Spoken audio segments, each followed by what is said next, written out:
राजा इंद्रद्युम्न और गजेंद्र मोक्ष कथा भागवत पुराण से। प्राचीन समय की बात है।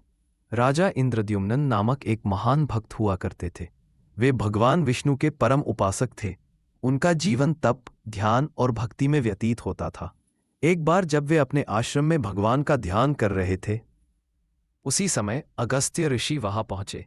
राजा ध्यान में इतने लीन थे कि उन्होंने ऋषि का स्वागत नहीं किया।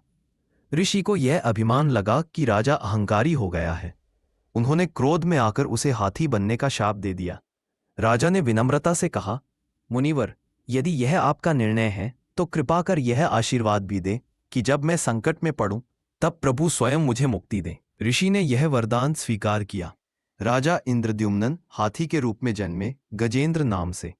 वे अपने परिवार और अनेक माताओं के साथ त्रिकूट पर्वत के समीप एक सुंदर झील में निवास करने लगे। एक दिन गजेंद्र अपने साथियों के साथ उस झील में स्नान कर रहा था। तभी झील के भीतर से एक विशाल मगरमच्छ ने उसके पैर को पकड़ लिया। गजेंद्र ने पूरी शक्ति से संघर्ष किया, पर वह मगरमच्छ नहीं छोड़ा। हजारों वर्षों तक दोनों में भयंकर युद्ध चलता रहा। धीरे धीरे गजेंद्र थक गया, उसकी शक्ति क्षीण हो गई। तभी उसके भीतर राजा इंद्रद्युम्न की पुरानी स्मृति जागृत हुई। उसने करुणा से भरी आवाज में पुकारा, नारायण नारायण, प्रभु मेरी रक्षा करे। यह पुकार भगवान विष्णु के धाम तक पहुंची। वे तुरंत अपने गरुड़ पर सवार होकर झील में पहुंचे और सुदर्शन चक्र से मगरमच्छ का वध कर दिया।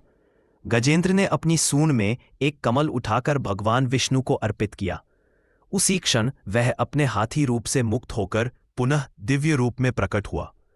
भगवान विष्णु ने कहा, राजन, यह तुम्हारा ही भक्ति का फल है कि तुम्हें मोक्ष प्राप्त हुआ। और इसी प्रकार राजा इंद्रद्युम्न को गजेंद्र रूप से मुक्ति मिली।